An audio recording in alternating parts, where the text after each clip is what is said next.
front sides. Now, now you were with me before, so I get to finish what I get to tell you. See these two trees behind me? A couple years ago, I told everybody, I said, get your snow shovels, your ski boots, your snow plows and everything. I said, because we're in for a bad winter.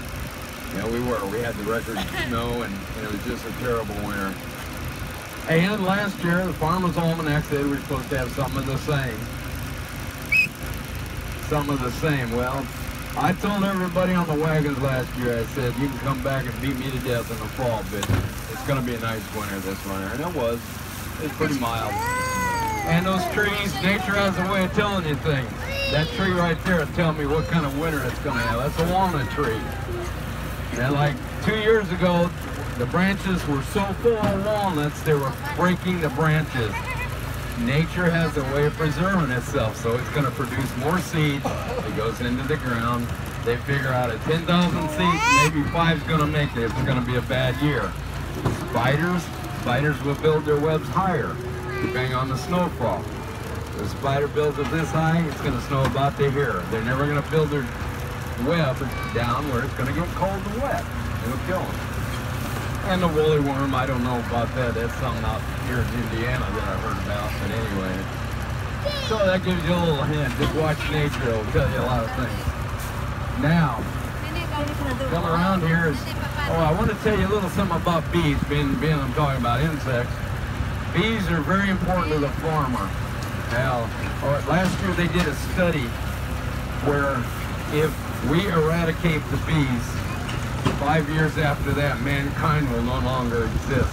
That's how important the bee is to our food supply. Everything needs to be pollinated in some way, shape, or form.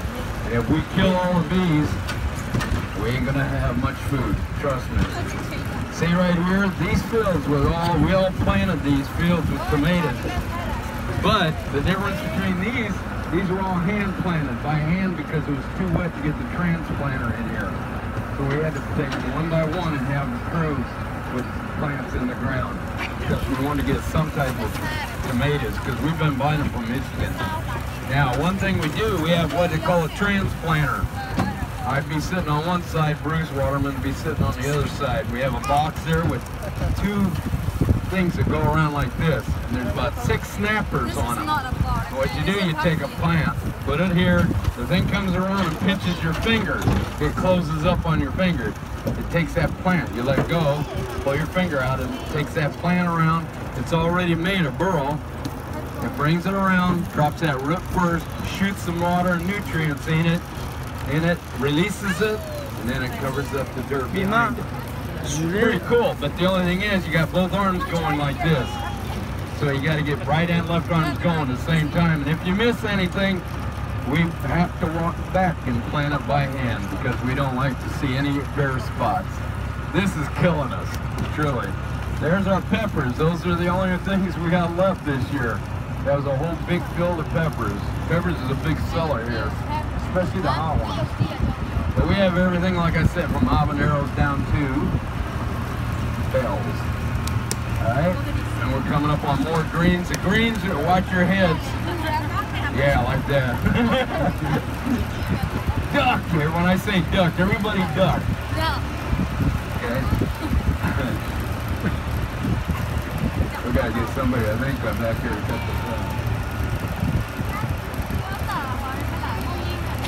Anyway, we do have our strawberry patch. Ma'am, you're gonna have to bring your arm in. That's all right. That strawberry patch didn't do well either. It got wiped out pretty much. Usually by this year you have no rows in between your strawberries, and we have rows this year. Usually it finds out. We have very good fields. We wanted to get another patch, another section in this year, but couldn't do it because the weather didn't allow it. So we're going to be a year behind on our strawberries. Hopefully we can make up for it.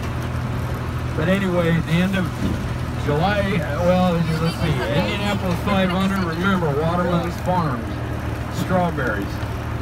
They have strawberries. We have a strawberry festival at the end of May, when the 500 goes on. It's the last week in May. We have strawberry shortcake, strawberry sundae, strawberry, everything's strawberries. And I'll get back to that in a minute. See these right here? These are New England pumpkins. What we have left of them. Those are the kind you want for your pumpkin pies. Those are a meatier, thicker wall, very few seeds inside, and they're a sweet pumpkin. They're from New England. Here's our strawberry patch. As you can see, the rows, last year we couldn't see the rows in between, so we took a real hit. Up there, all the brown areas, and some of these are going to die. They're not going to make it, but the brown areas are gone. And strawberries are good for 3 weeks. That's all you got is 3 weeks of strawberries. There's our beehives over there. Watch your head, duck. There's our beehives. And over here is our obsolete equipment. Some of the equipment actually